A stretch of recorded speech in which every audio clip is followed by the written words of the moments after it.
From the Howard Hughes Medical Institute, the 1995 Holiday Lectures on Science. This year's lectures on the double life of RNA will be presented by Dr. Thomas R. Cech, Howard Hughes Medical Institute investigator, distinguished professor at the University of Colorado Boulder, and 1989 Nobel laureate in chemistry. The second lecture will discuss RNA as an enzyme, discovery, origins of life, and medical possibilities. And now, to introduce our program, the president of the Howard Hughes Medical Institute, Dr. Pernell W. Chopin. Welcome back to the Howard Hughes Medical Institute for the second in this year's Holidays Lecture on Science. Our speaker today is Dr. Tom Cech, distinguished professor at the University of Colorado in Boulder, and an investigator of the Howard Hughes Medical Institute. A few weeks ago, Dr. Cech was here in town, down at the White House, where he received the National Medal of Science from President Clinton. You've already heard that he's a wonderful teacher. You will probably not be surprised to know that he teaches an introductory course in chemistry at his university. He's also trained dozens of graduate students, worked with high school science teachers, and especially encouraged minorities in pursuit of scientific careers. He and many other scientists are following a long tradition of mentoring young people like you. Why do we do this? Because the scientific community expects you to take up our work and carry it on into the future. It is you who will make the discoveries in the next century. We hope that you'll take inspiration from Dr. Cech's talk.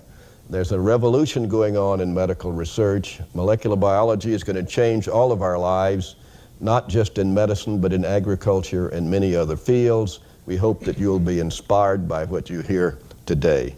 And some of you will pursue careers in science and perhaps one day be giving lectures such as these yourself. I know that Tom will endorse that. He will now give his second lecture.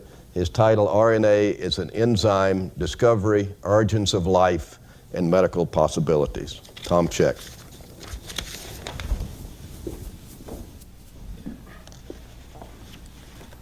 Thank you, Pernell.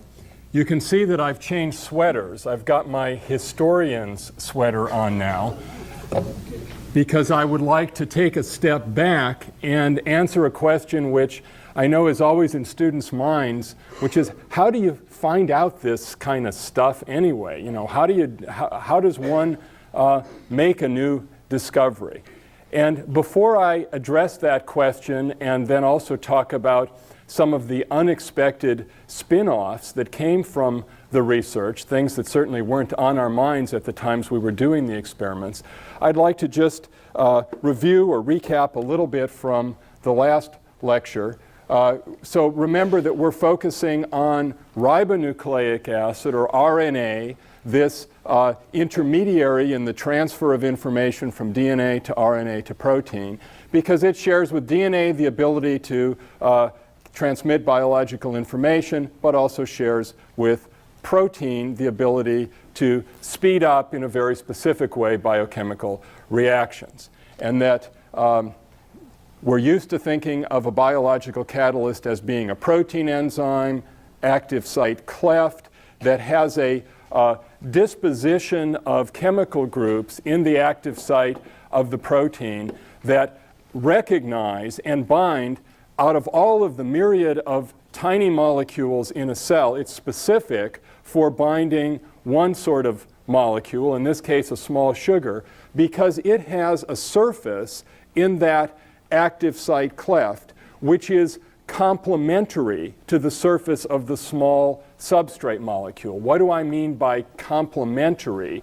Well, if you think about a lump of wet or soft clay, and if you put a rock or your fist or something in that clay and then remove it, you now have a surface which is the complement of the object that you pressed into that clay. So that sort of physical shape, that wherever there's a bulge in the small molecule, there's an indentation in the active site of the enzyme, is one kind of complementarity. But there can be other kinds as well. For example, it could be in terms of the charge character. Where there's a positive charge on the substrate, there may be a corresponding negative charge on the active site of the catalyst to bind the substrate molecule and recognize it relative to all of the other molecules that would be present in the cell. And then having recognized it, the enzyme is able to promote a particular chemical transformation of that small molecule.